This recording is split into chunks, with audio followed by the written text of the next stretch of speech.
Yun po, magandang hapon po sa ating lahat. Ako yung naka-idlip kanina. Pasalamat ako sa Panginoon sa yung timingan yung binigay niya sa akin ng Panginoon kasi patapos na yung construction. At ayun, siguro gusto na ako ng Panginoon magpahinga muna konti. At sa Bible school na lang ako magkakalat ng sakit. Huwag na muna dito. Mahirap umikot.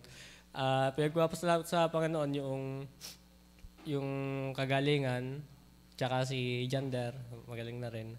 At sana ay wag nang umikot sa amin yung sakit.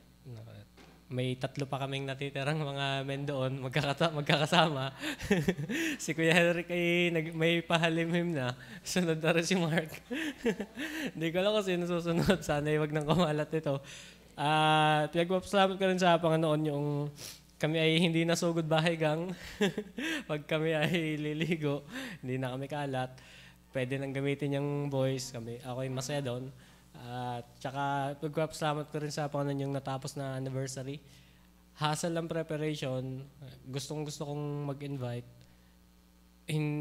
Kukunti talaga yung panahon namin na makalabas. Pero sa biyaya ng Panginoon ay binigyan kahit isang araw o kalahating araw.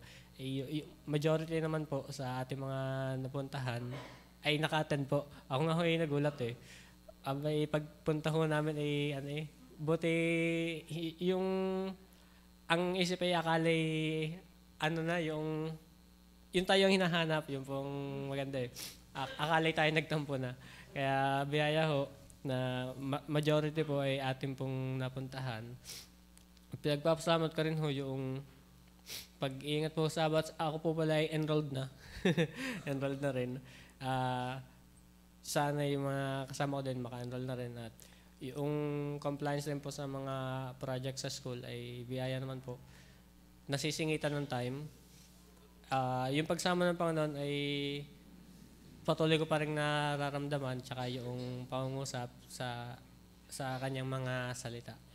Biyaya po yun sa akin ng Panginoon na lagi ko lang sinasabi sa sarili, mahirap kapag hindi na tayo kinausap ng Panginoon sa ating pribadong buhay. Tsaka kahit sa pakikinig ng preaching, mahirap po yun bilang isang mananampalataya na dadaan na lamang sa iyong tenga pero walang pangungusap sa puso. Mahirap po yun sa isang mananampalataya. Kaya pinagpapasalamat ko yun kahit masakit minsan, kahit minsan ay hindi ko maintindihan, pero nangungusap.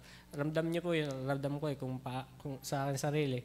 At alam ko kung ramdam niya rin yun kapag kayo ay kinakausap ng Panginoon. At isa yun sa dapat natin pagpasalamat na tayo ay kinakausapan ng Panginoon. Ako ay nagulat, di ko alam na palatandaan kulay dilaw yung akin eh. Di ko alam, nakala ako pala akong papasalamat. Yun lang po at salamat sa Panginoon.